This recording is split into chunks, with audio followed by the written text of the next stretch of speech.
Sahabat Hutardi Georgia yang baik-baik sekalian, harga kambing meningkat di Pasar Simpang Elak Paya 2 Banda Baru, Aceh Utara menjelang Hari Raya Aidul Kurban atau Hari Raya Aidil Adha.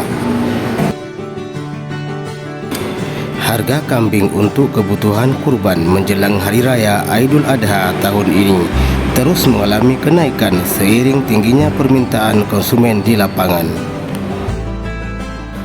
Disebutkan harga rata-rata seekor kambing mulai dari 2 juta sampai 3.500.000 rupiah atau tergantung besarnya hewan ternak serta masa peliharaannya.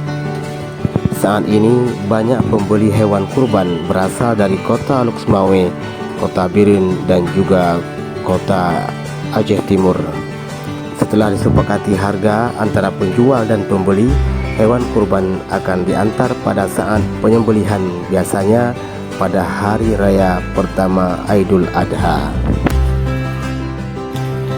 Inilah kondisi antusiasnya masyarakat untuk membeli hewan kurban di Pasar Simpang Elak Paya 2, Aceh Utara.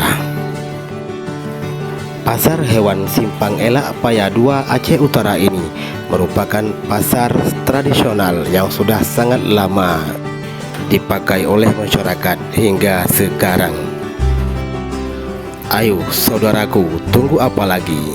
Silakan Anda segera berkunjung ke pasar tradisional yang sangat indah ini. Kambingnya sehat-sehat dan juga harganya terjangkau dan dijamin bebas daripada COVID-19. Terima kasih atas segala perhatian. Sukses selalu. Salam Hutardi Georgia.